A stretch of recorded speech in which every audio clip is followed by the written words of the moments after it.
Քերծվածքակայուն, ջրադիմացկուն եւ հարվածակայուն լամինատների նշված տեսականին ձեռք բերեք իդեալ համակարգի խանութ սրահներից 1 քառակուսի մետրը սկսած ընդամենը 2450 դրամից։ Պարոն Պարսեղյան, ակնհայտ է արդեն, որ 50+1 որևէ քաղաքական ուժ չի հավաքի,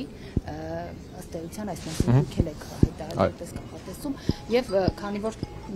այսպես ասեմ, իշխանության հետ որևէ քաղաքական ուժ հայտարարել են, որ կոալիցիա չեն կազմի, ընդդիմության մեջ հնարավոր է համագործակցություն, առհասարակ այս ընտրությունների արդյունքով քաղաքային իշխանություն, ներկայացուցչական իշխանություն կձևավորվի, թե հնարավոր է ավելի շատ քաղաքական, այսպես ասած, խոճապ առաջանա։ Ամբողջ 1%-ի հավանականություն կա, որ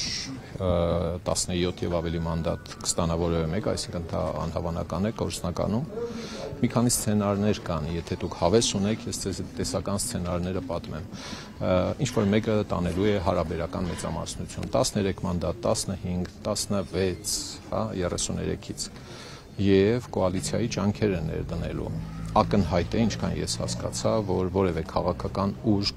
քաղաքացիական պայմանագրի հետ կոալիցվելու հավես չունի, չգիտենք այս գիշեր ինչպես այդ հավեսները կփոխվի կամ չի փոխվի, մերը չի փոխվելու, մենք կոնկրետ դիրքորոշում ունենք, հայտարարել ենք։ Մյուսների հետ կապված կարող է պատահի մյուսներից որոշ քաղաքական ուժեր ընտրություններից հետո պարզեն, որ եթե իրենք միավորվեն, կունենան հարաբերական կամ կունենան բացարձակ մեծամասնություն, կարող է այդպես ստացվել, հա։ Այդ դեպքում հասկանալի է, որ քաղաքացիական պայմանագիրը եւ մեր քաղաքական ուժը եւ էլի մի քանիսը ովքեր չեն լինի այդ կոալիցիայի մեջ կլինեն ընդդիմություն։ Կարող է ստացվի այնպես, որ մյուսները միավորվեն եւ ստացվի հարաբերական մեծամասնություն։ Դա նման է Երևանյան տարբերակին։ Այդ դեպքում ընտրությունը կլինի այնպես, որ վերջին փուլով կընտրվի հարաբերական մեծամասնություն ունեցող միավորման, ուրեմն թեկնածու։ Իսկ սա քաղաքագիտության մեջ համարվում է փոքրամասնության կառավարումը, ինչպես դա հիմա Երևանում է։ Այսինքն միշտ լինելու է դա անկայուն։ Դա բերելու է հազար ու մի լարումների, ցնցումների, կարող է եւ բերել արդյունավետ կառավարման։ Կախված է նրանից, թե ինչպիսի քաղաքական վարկ կդրսևորեն ավականու անդամ դարձած գործիչները եւ քաղաքական ուժերը։ Կարող է լինել եւ ցնցումներ, օրինակ նման դեպքում, եթե մնացածը ովքեր միացյալ թվով կունենան 17-ից ավելի քվե, բայց իշխանությունը կլինի հարաբերական մեծամասնությունից 16 քվե ունեցածից, նրանք կարողանան ցանկացած պահի տապալել ավականու նիստը, պարտադրել, որ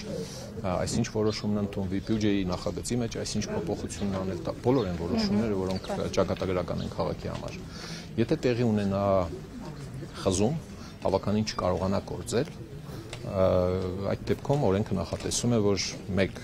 նստաշրջանի ընթացքում 3 ամիս եւ ավելի ժամանակահատված ավականին չկարողանա նիստեր գումարել, պիտի լուծարվի եւ տեղի ունենան ավականու արտահերթ ընտրություններ, այնպես ինչպես տեղի ունեցավ այս անգամ, էլի, հա։ Եթե հանկարծ ստացվի այնպես օրենքն է նախատեսում, որ համայնքապետ ընտրելու օրակարգով ավականին նիստ է գումարում եւ սկսում է նիստը կոնե, հա, քվորում կա եւ սկսում է նիստը, կոնե 1 րոպե անցնում է այդ նիստից,